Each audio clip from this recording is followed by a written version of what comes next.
Now it's time for Forum Daily's weekly energy update with Dan McTeague, president of Canadians for Affordable Energy. Take it away, Dan.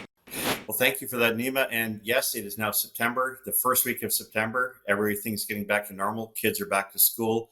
And guess what? We're only a week away from fuel standards, fuel specifications changing. That happens every 6 months. From April 15th until September 15th, we use something called summer blend gasoline. It's a lot more expensive to produce, at least 5 or 6 cents a liter. So when September 15th rolls around, September 15th to April 15th, we use winter blends of gasoline, and they are cheaper to make. The big difference is that in summer gasoline, they use a product called alkylates.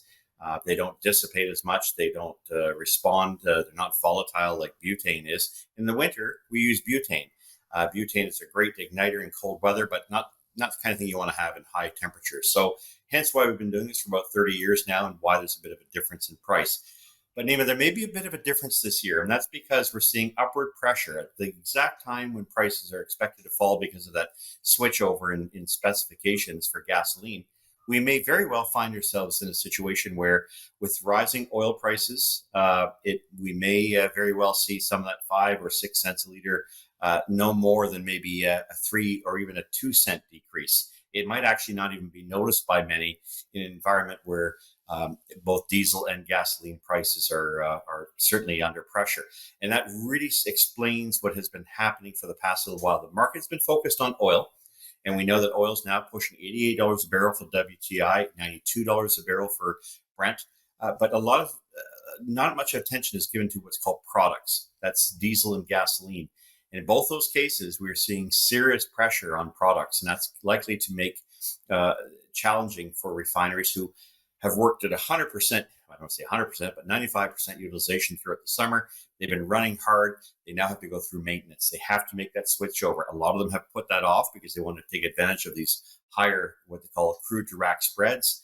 But they now have to go into maintenance, and that means although demand tends to taper off a little bit, it's not going to be enough to offset the shortage in supply. So we're going to start to see that, particularly in diesel and to a lesser extent in gasoline, so that by the third week of September, we're going to see prices moving back up again. What does that mean for Canada? Well, for the week ahead, I'm going to say that let's do a draw here and call it a split decision. A 3 cent drop net, pretty much across the country, save and except for areas where they're selling gasoline below cost, or at your favorite gas station. I'm thinking here of Saskatoon, where prices are now 2 to 3 cents a liter below cost. But if you go to British Columbia, now back in the Vancouver area, back to 201, 202, that's probably going to go to 203 or 204, despite this switch over in blends. The rest of BC get about a 2 cent decrease. So you'd be in the 168 to 172 range, especially for the interior places like Kelowna and Kamloops. If I look at Calgary, Edmonton, Alberta, look for prices there to drop net 3 cents a liter. You're paying about $1.42 top end in Calgary. Look for that to go a little bit below $1.40 and about $1.36, $1.37 for Edmonton and places in between and around. For Saskatchewan, as I mentioned earlier, $1.58. Wow, in Saskatoon. I think they're going to have to come up for air. They'll likely have to raise those prices as much as 7 or 8 cents a liter. So if you're in those communities and you see $1.58, don't think about it. Do it. Purchase gasoline because over in Regina, it's about 6 or 7 cents a liter more expensive. They will likely be at 161 versus 162 by the end of the week. Same for Manitoba. Seen prices move absolutely nowhere, probably dropping about 2 cents down to 161. From the 165, 164 that we're seeing. Ontario, you're seeing $1.70 right now. Look for that price to go up to $1.71, $1.72 by Sunday. By next Wednesday or Thursday, look for that to drop back to about $1.66, $1.67. Always 12 cents a liter more in Quebec with the difference in taxes. And of course, the maritime provinces that saw a bit of a break in some cases, not so much for diesel, but for gasoline. Look for things to reverse themselves a tiny bit. Maybe with an increase of about a penny, maybe a penny and a half, especially for Newfoundland and Nova Scotia.